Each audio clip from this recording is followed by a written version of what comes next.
Good morning class हम लोगों ने कल पढ़ा था। जब हमने पिछली कक्षा में कारक के बारे में चर्चा की थी तो वहाँ पे हम लोगों ने पढ़ा था कि कारक किसे कहते हैं। ठीक है, तो हम सब ने जाना था कि सर्वनाम के संज्ञा या सर्वनाम के जिस रूप से उसका संबंध वाक्य में किया जाता है उन चिन्हों को हम क्या कहते हैं, कारक कहते हैं। फिर उसके बाद से हमने जाना कि कारक के कितने प्रकार होते हैं। ठीक है, कारक के कितने प्रकार होते हैं, तो कारक के 8 प्रकार होते हैं। कौन कौन से होते हैं? कर्ता कारक, कर्म कारक, करण कारक, संप्रदान, अपादान, संबंध, अधिकरण और संबोधन। कर्ता कारक हमने ये भी पढ़ा था कि कर्ता कारक किसे कहते हैं। तो कर्ता कारक में होता क्या है कि जब कर्ता के विषय में बात किया जाए कि काम कर कौन रहा है। ठीक है, कर्ता कारक क्या होता है? जिसके द्वारा काम किया गया है। तो काम कर कौन रहा था, तो उसको हम कर्ता कारक कहेंगे। और कर्ता कारक का जो विभक्ति चिन्ह होता है तो वो कहते हैं कर्ता ने कर्म को करण से, द्वारा संप्रदान को के लिए, अपादान से, संबंध का के लिए, अधिकरण निर्भर पर, संबोधन एवं अरे। ठीक है, तो हमने ये समझ लिया था कि किसे कहते हैं और इसका पहचान कैसे होता है और क्या होता है। ठीक है, तो देखिए ये हमने पढ़ लिया था कि वाक्य में क्रिया का काम करने वाले को कर्ता कारक कहते हैं और कार्य पद प्रायः संज्ञा या सर्वनाम होता है। ठीक है, जैसे कि लड़का खेल रहा है। ठीक है, तो लड़का जब खेल रहा है तो लड़का संज्ञा है, जैसे कि अभी बताया गया। और काम कर कौन रहा है, खेलने वाला कौन है? लड़का है। कौन खेल रहा है? तो लड़का खेल रहा है, इसलिए वो क्या हो गया? कर्ता कारक हो गया। ये भी हम उस दिन हम लोग पढ़े थे। उसके बाद से हम आएंगे कर्म कारक। ठीक है, तो कर्म में क्या होता है? जब क्रिया के व्यापार का फल जब कर्ता पर ना पड़ के कर्म पर पड़ता है। ठीक है, जब कर्ता पे ना पड़ के कर्म पर पड़ता है तो वहाँ पे क्या होता है? कर्म कारक होता है। जैसे कि बच्चे क्रिकेट खेल रहे हैं। ठीक है, कर्म कारक में उदाहरण है हमारा कि बच्चे क्रिकेट खेल रहे हैं। तो कौन खेल रहा है क्रिकेट? बच्चे क्या खेल रहे हैं? तो बच्चे क्या खेल रहे हैं? क्रिकेट खेल रहे हैं। तो यानी कर्ता बच्चा है और उसका प्रभाव किस पर पड़ा है? खेल पर पड़ा है। तो ये क्या हो गया? ये कर्म कारक है। हम लोगों ने बहुत ही बढ़िया तरीके से अपनी पिछली क्लास में इसको समझे थे। बस एक डिवाइस के तौर पे हम आपको बता रहे हैं। उसके बाद आता है करण कारक। ठीक है, अब करण कारक, करण का मतलब होता है जब कर्ता या कर्म में किसी के द्वारा जब काम किया जाता है ना, जब किसी के द्वारा काम किया जाता है वहां पे करण कारक होता है। जैसे कि दर्जी ने कैंची से कपड़ा काटा। ठीक है, दर्जी कपड़ा तो काट रहा है पर किसके द्वारा काट रहा है? कैंची के द्वारा काट रहा है। यदि अगर कैंची ना होती तो शायद उसे कपड़ा नहीं कटता। तो वो किसी के माध्यम से, जहाँ पर माध्यम की बात आती है, किसी के द्वारा, है ना, किसी की सहायता लेकर, वहाँ पर क्या होता है? करण कारक होता है। ये भी हमने बहुत अच्छे ढंग से जाना था। उसके बाद हमने देखा था कि संप्रदान कारक किसे कहते हैं। तो संप्रदान कारक में जहाँ पर देने का भाव आता है, किसी के लिए जब हम कुछ लाते हैं या उसको देते हैं, वहां पे जब उसका भाव आता है तो उसको हम क्या कहते हैं? संप्रदान कारक कहते हैं। जैसे कि सचिन दादाजी के लिए दवाइयाँ ले आया। सचिन दवा ला रहा है पर किसके लिए ला रहा है? के लिए आया है यहाँ पे। तो सचिन किसके लिए ला रहा है दवाइयाँ? दादाजी के लिए ला रहा है। ये भी हमने अपने पिछली कक्षा में बहुत ही कई उदाहरणों के साथ इसको जाना था। और करण कारक में और संप्रदान कारक में क्या अंतर होता है ये भी हमने जाना था। करण कारक में होता है कोई माध्यम, जब हम कोई कर्म कर रहे हैं, कर्ता के द्वारा जब कोई कर्म किया जा रहा है और उसमें किसी माध्यम का उपयोग किया जा रहा है तो वहाँ पे क्या होगा? करण कारक हो गया। और संप्रदान में जब हम किसी के लिए कोई काम करते हैं, किसी को कुछ देते हैं, है ना, तो उसमें संप्रदान कारक होता है। ठीक है, अब हम आज पढ़ेंगे अपादान कारक। ठीक है, यहाँ तक तो आप लोगों को समझ में आया होगा। अब हम पढ़ेंगे अपादान कारक। अपादान कारक में हमने थोड़ी सी चर्चा पिछली कक्षा में की थी कि अपादान कारक में जब कोई चीज किसी से हमेशा के लिए अलग होने की जब बात होती है वहाँ पर क्या होता है? अपादान कारक होता है। जब अलग होने का भाव उत्पन्न होता है वहाँ पर क्या अपादान कारक होता है। जैसे अगर हम कहें कि पेड़ से पत्ते गिर रहे हैं, ठीक है, अपादान कारक, अपादान कारक, अपादान कारक, अपादान कारक में होता है कि संज्ञा या सर्वनाम के जिस रूप से अलग होने, संज्ञा या सर्वनाम के जिस रूप से अलग होने या दूर होने का भाव होता है, ठीक है। संज्ञा या सर्वनाम से अलग या दूर होने का भाव होता है,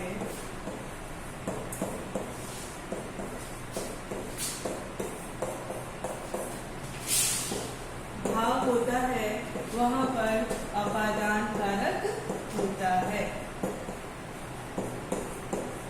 जैसे पेड़ से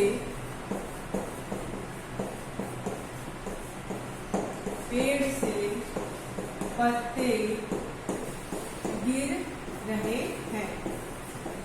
अब आप समझोगे कि यहाँ पे कैसे अलग होने की बात हो गई। अब आप एक हल्का सा उदाहरण देकर समझेंगे कि पेड़ से पत्ते गिर रहे हैं, ठीक है। अब पत्ता पेड़ से अगर टूट गया तो वो नीचे गिर गया, यानी पेड़ से वो पत्ता क्या हो गया, अलग हो गया, ठीक है। अब जैसे मान लीजिए कि ये पेड़ है, ठीक है, और इसमें जो पत्ता है अब ये टूट के गिर गया, ठीक है। अब इस पेड़ से ये पत्ता इतनी दूर पर आकर गिर गया, ठीक है। अब ये जाकर के वापस यथा स्थिति उसमें जुड़ नहीं सकता, ठीक। तो इसी तरह से हम समझेंगे कि संज्ञा या सर्वनाम से जिसे अलग होने का भाव हो या दूर होने का भाव, तो पेड़ से पत्ता गिर गया, अब तो भैया गिर गया और वो जुड़ेगा नहीं, तो यहाँ पे क्या होगा, अपादान कारक होगा। बच्चा छत से गिर गया, अब देखिए यहाँ पे पेड़ से जो पत्ता गिरा वो हमेशा के लिए बिछड़ गया है, अलग हो गया, लेकिन बच्चा छत से गिर गया, अब वो छत से दूर हो गया। बच्चा छत से गिर गया तो छत से और बच्चे का संबंध क्या हो गया, टूट गया, बच्चा छत से गिर गया, तो वहां पर क्या होगा, अपादान कारक होगा। उम्मीद करते हैं कि आप लोग बहुत ही बढ़िया से ये समझे होंगे कि अपादान कारक किसे कहते हैं। जैसे और अपादान कारक को समझने के लिए निकलना, डरना, तुलना करना, सीखना और दूरी, इस तरह के जब बात आए, इस तरह के जब भाव आए तो वहां पर क्या होता है, अपादान कारक होता है। जैसे अभी हमने पेड़ से पत्ता गिर गया, ये दूर हो गया, यहाँ पे निकलने की भाव हो गई।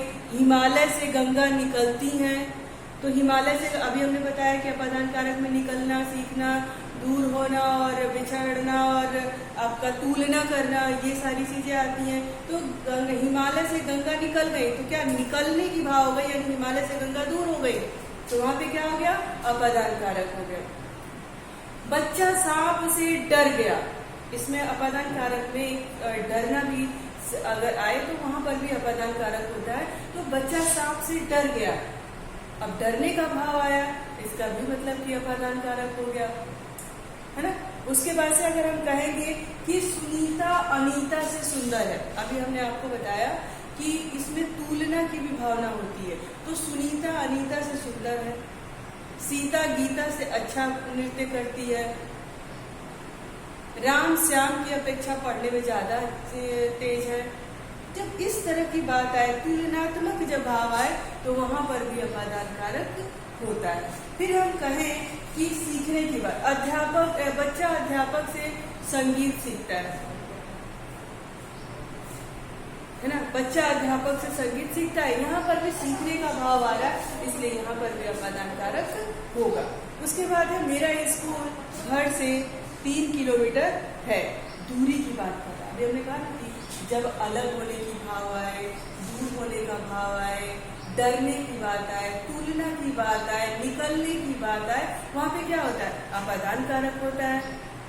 तो मेरा स्कूल, मेरा विद्यालय हमारे घर से 3 किलोमीटर दूर है, यानी दूरी की बात कर रहा है। जब हम अपने घर से बाहर निकल रहे हैं, जब हम अपने घर से स्कूल के लिए निकल रहे हैं, तो हमारे घर से स्कूल 3 किलोमीटर 4 किलोमीटर ऐसे दूर है, यानी मैं अपने घर से कुछ दूरी पर चला गया, वहां पे भी क्या हो गया, अपादान कारक हो गया। आशा करते हैं कि आप अपादान कारक क्या है ये आपको बहुत ही अच्छे ढंग से समझ में आया होगा।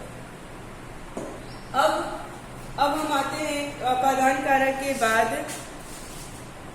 अधिकरण कारक। अब हम पढ़ेंगे कि अधिकरण कारक क्या होता है। अभी हम सिर्फ कारक के बारे में जानेंगे, अभी उस कारक में अंतर क्या होता है इसके बारे में बाद में जानेंगे। सबसे पहले हम कारक जान लेते हैं कि कारक होता क्या है। ठीक है, तो अभी तक हमने अपादान कारक की तरफ जाना है, अब हम आएंगे अधिकरण कारक पे। अब हम आएंगे अधिकरण कारक पे। देखिए, शब्द के जिस रूप से, ठीक है, शब्द के जिस रूप से क्रिया के आधार का बोध होता है, अधिकरण कारक शब्द के जिस रूप से, अधिकरण कारक। ठीक है, अब इसको कैसे समझेंगे कि अधिकरण कारक किसे कहते हैं। तो देखिए, शब्द के जिस रूप से, शब्द के जिस रूप से क्रिया के आधार का पता चलता है, क्रिया के आधार का पता चले, आधार का पता चले, उसे हम क्या कहते हैं, अधिकरण कारक कहते हैं, और उसे अधिकरण कारक कहते हैं।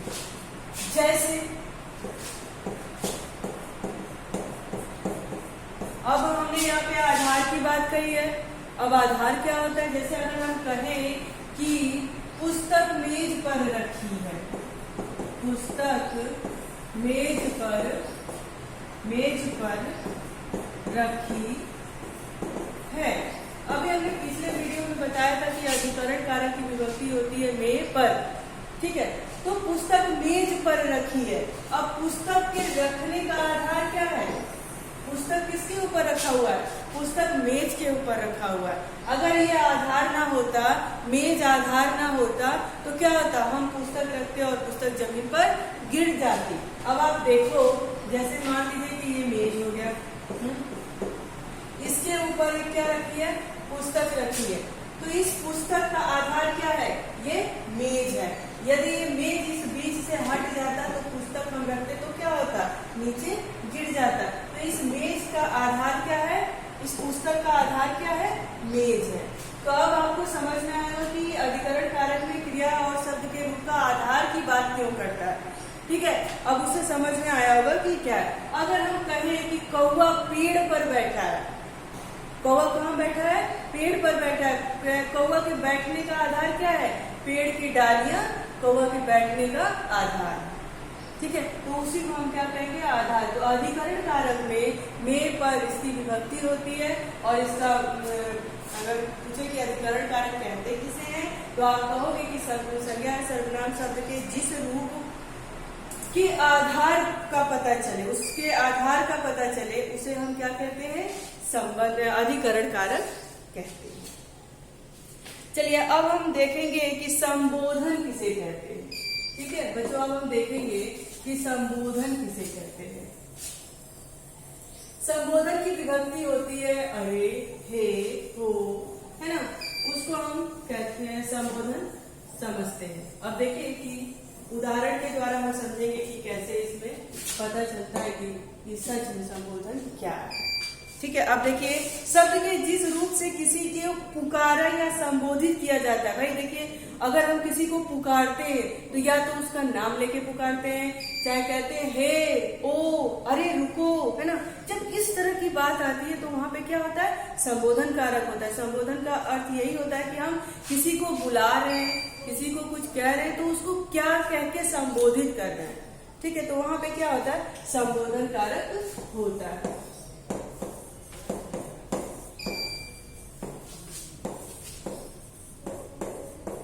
संबोधन कारक, संबोधन कारक शब्द के जिस रूप में, संबोधन कारक उसे कहते हैं कि शब्द के जिस रूप से किसी को पुकारा या संबोधित किया जाए उसे संबोधन कारक कहते हैं। उसकी विभक्ति चिन्ह होती है हे, अरे। ठीक है, इसकी कारक चिन्ह है, जैसे अब हम कहें किसी को, जैसे अब मान लो हमको अपने छोटे भाई को बुलाना है, ठीक है, तो हम कहेंगे अरे भाई सुनना, है ना।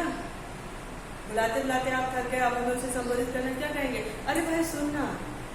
प्रभु से कहेंगे, अगर भगवान से पूजा कर रहे हैं तो कहेंगे हे भगवान मुझे परीक्षा में पास कर दो, और भी जो भी आपके ठीक होंगे, तो क्या करेंगे, अरे भाई सुनना। अरे, अब ये संबोधन का चिन्ह भी इसमें लगेगा, ठीक है, अरे भाई सुनना, अरे भाई सुनना, ठीक है। उसके बाद क्या होगा, हे भगवान। अब यहाँ पे भी क्या लगा, संबोधन का चिन्ह लगा। हम क्या कहेंगे, हे भगवान उनका भला करो।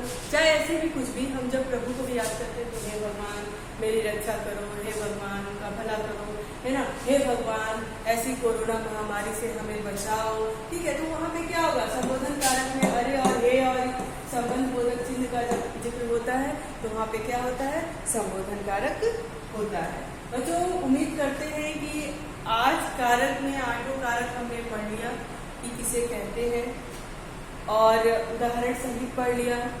अब कोई आपको दिक्कत नहीं होगी, ठीक है। अब हम इसके अभ्यास कार्य पर देखेंगे।